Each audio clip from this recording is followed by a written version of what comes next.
welcome Al Gore. Who? Thank you, Mr. Mackey, students of South Park Elementary. I'm here to educate you about the single biggest threat to our planet. You see, there is something out there which threatens our very existence and may be the end to the human race as we know it.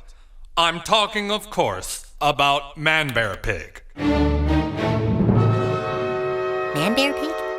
When I was 9 and seeing this clip from South Park Season 10 episode Manbearpig circulating around on YouTube, I had no idea that Manbearpig was anything more than a silly little guy invented by Matt Stone and Trey Parker to make fun of Al Gore for some reason. However, as I got older and rewatched the show more and learned more about the world around me, I began to realize that Manbearpig was Matt Stone and Trey Parker's representation of climate change. And in retrospect, it's pretty obvious. The original Manbearpig episode aired shortly after Al Gore's climate change documentary, An Inconvenient Truth, was released to theaters and received critical acclaim, as well as criticism from climate change skeptics. The first appearance of Manbearpig has the writers of South Park taking the side of skeptics, and this is clear based on the fact that Al Gore comes to South Park Elementary to discuss an important issue that threatens the existence of all humanity. Manbearpig. All the characters in the episode refuse to believe in the existence of Manbearpig and see it as an absurd figment of Al Gore's imagination, something he uses to try to get people's attention because he has no friends and no one to talk to, and a sense of grandiosity. Like every episode of Season 10, this episode, while it takes an ignorant stance on the subject of climate change, has the South Park trademark of being memorable both for its absurd implementation and because it's still a pretty funny episode. And the interesting thing about this episode is that it marks the beginning of one of the times that Matt and Trey haven't only changed their minds, but actively apologized for their harmful stances. In 2018, during season 22 of South Park, the episodes Time to Get Cereal and Nobody Got Cereal were released. In the first of the two episodes, Stan's Uncle Jimbo and his friend Ned are tracking what they believe to be a bear through Randy's marijuana fields, only for Ned to be horrendously mauled by what turns out to be Manbearpig. Manbearpig begins going on a rampage around South Park, mauling everyone in his path. And there's a few things that make you aware right away that Matt and Trey are starting to walk back on their previous stances of the issue. The first obviously being that Manbearpig has gone from a literal figment of Al Gore's imagination, as shown in Season 11's Imagination Land, to being a physical entity that now exists within the world. And if that weren't enough, we have this guy having the most insufferably condescending conversation with his wife I've ever seen. There's no scientific proof, no real evidence of a Manbearpig. Well, there's a lot of smart people saying Manbearpig is real. Yeah, and a lot of smarter people saying it isn't, okay?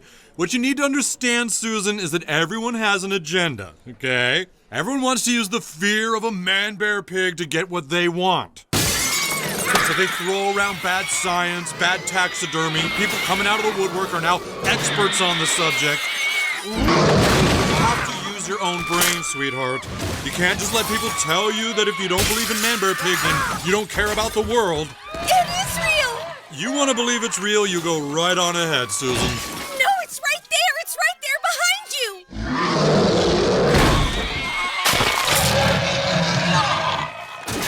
Okay, Manbearpig is real.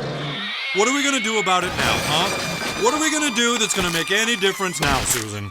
What? Well, we have to do something! What can we do that everyone else will also do, Susan? Come on, use your brain.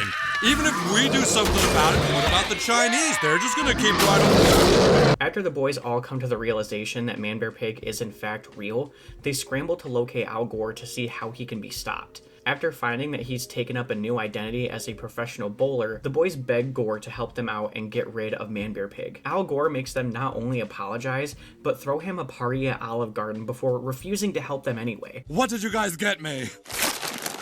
Oh wow, look! Is that you were right about Manbearpig's signed picture?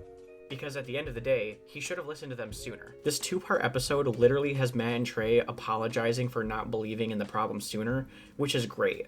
But it also paints an unfortunately cynical view of how the climate change crisis is being handled. I especially love this scene during the town hall meeting where everybody is discussing whether or not to actually deal with Manbearpig, or even whether it's the right time.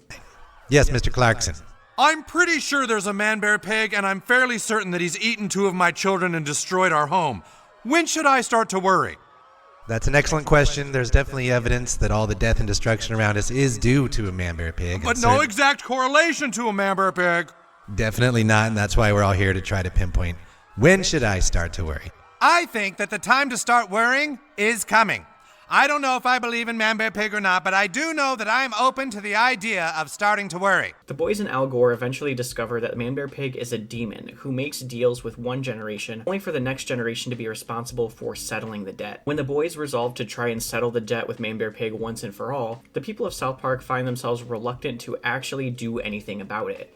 And so the debt is pushed further back to another generation. It's very bleak, but unfortunately seems to be the exact way things are going and will continue to go. I do think, though, that despite South Park's juvenile humor and the problematic implications that earlier Manbearpig episodes had, this is also a great example of Matt and Trey's maturity and integrity. It takes a big person to not only admit when they're wrong and apologize for it, but also change your mind when presented with overwhelming facts and evidence. And that's something we should all try to do when presented with something that challenges our worldview. This video is a relatively short one, as you can see from my current surroundings. I'm in a new studio, so we're kind of just getting everything settled still. But as always, guys, my name is Isaiah, and thank you so much for watching my video.